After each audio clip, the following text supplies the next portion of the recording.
Jawaban nomor 1 membahas keanekaragaman gen, spesies, dan ekosistem serta hubungannya dengan kelestarian lingkungan di Indonesia. Keanekaragaman gen adalah variasi individu dalam satu jenis makhluk hidup akibat perbedaan susunan genetik yang memengaruhi sifat seperti ukuran, warna, ataupun bentuk. Nah, contohnya, tanaman cabai di sekolah memiliki ukuran buah dan tingkat kepedasan berbeda meskipun berasal dari jenis yang sama. Lalu ada keanekaragaman spesies adalah variasi jenis makhluk hidup yang memiliki perbedaan ciri morfologis, anatomi, dan fisiologis. Di taman sekolah, kita bisa menemukan misalkan rumput, pohon mangga, semut, kupu-kupu, dan burung. Nah, masing-masing itu memiliki peran berbeda di ekosistemnya. Lalu ada keanekaragaman ekosistem.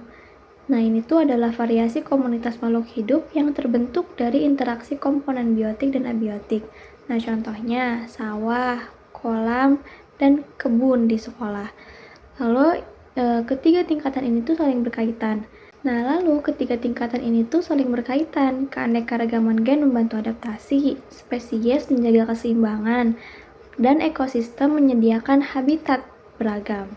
Nah, dalam konteks Indonesia, deforestasi di Indonesia itu menyebabkan habitat hilang, keanekaragaman spesies menurun, dan variasi genetik berkurang sehingga adaptasi makhluk hidupnya itu melemah dan resiko bencana meningkat. Nah, jadi pelestarian hutan itu sangat penting dan bisa dijadikan juga sumber pembelajaran kontekstual bagi siswa MI ataupun SD. Jawaban nomor 2 membahas jaring makanan di sawah dan dampak penggunaan pestisida berlebihan. Nah, diagram jaring-jaringnya itu padi dimakan tikus, tikus dimakan ular, lalu ular dimakan elang. Tapi juga tikus itu bisa langsung dimakan oleh elang juga. Nah, padi itu sebagai produsen, lalu tikus itu konsumen tingkat 1, ular konsumen tingkat 2, dan elang predator puncak. Jika pestisida digunakan berlebihan sehingga populasi tikus menurun, ular dan elang itu akan kekurangan makanan, pengendalian hama alami terganggu, dan aliran energi dalam ekosistem menjadi tidak seimbang. Nah, selain itu juga pestisida itu dapat mencemari tanah dan air, merugikan organisme lain. Dengan demikian, pengelolaan hama harus dilakukan secara bijak dan ramah lingkungan. Jawaban nomor 3, ini membahas efektivitas program reboisasi dan rehabilitasi lahan di Sumatera. Yang pertama ada aspek ekologis. Penanaman pohon dan rehabilitasi lahan bertujuan memulihkan fungsi hutan, tetapi belum optimal. Penanamannya pun kadang hanya simbolis, lalu perawatan jangka panjangnya pun kurang dan jenis pohonnya tidak selalu sesuai dengan ekosistem lokal. Lalu laju deforestasi untuk sawit pun juga tetap meningkat. Yang kedua ada aspek sosial. Partisipasi masyarakat lokal masih rendah dan aspirasi mereka sering tidak diakomodasi dalam kebijakan sehingga konflik sosial dan kerusakan lingkungannya tetap terjadi. Yang ketiga ada aspek ekonomi. Program rehabilitasi belum menyediakan alternatif penghidupan berkelanjutan. Lalu ketergantungan ekonomi pada perkebunan sawit pun tinggi. Solusinya konservasi bisa digabungkan dengan strategi ekonomi ramah lingkungan seperti agroforestry. Lalu yang terakhir ada aspek kelembagaan. Koordinasi antar instansi pengawasan dan penegakan aturan masih lemah. Programnya itu cenderung berhenti di kebijakan tanpa evaluasi berkelanjutan. Lalu ada pun rekomendasi pendidikan konservasi di MI atau SD. Nah, guru itu dapat mengaitkan materi IPA dan IPS dengan kondisi lokal, misalnya banjir akibat kerusakan hutan. Siswa dilibatkan dalam kegiatan nyata seperti menanam dan merawat tanaman, lalu ada pengamatan lingkungan juga, dan diskusi sebab akibat antara aktivitas manusia dan bencana alam.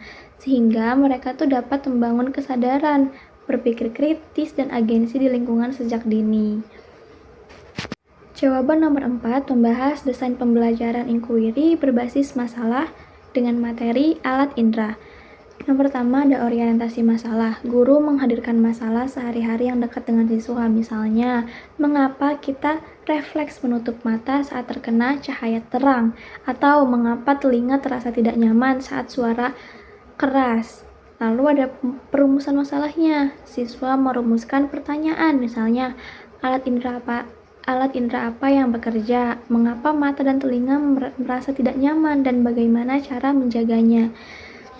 Lalu dilanjut dengan pengumpulan data. Siswa bekerja kelompok, mengamati cahaya terang dan redup, mendengar suara keras dan pelan, lalu mencatat reaksi mata dan telinganya. Guru menjelaskan lagi konsep ilmiah, mata peka cahaya, telinga peka getaran atau bunyi, dan alat indera bekerja bersama otak.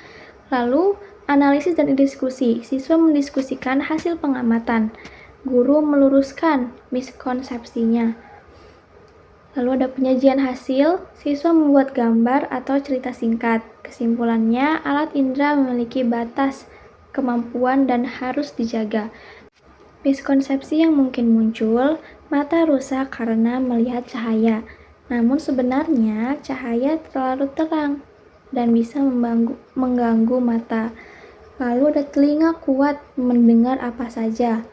Namun sebenarnya telinga punya batas terhadap suara keras.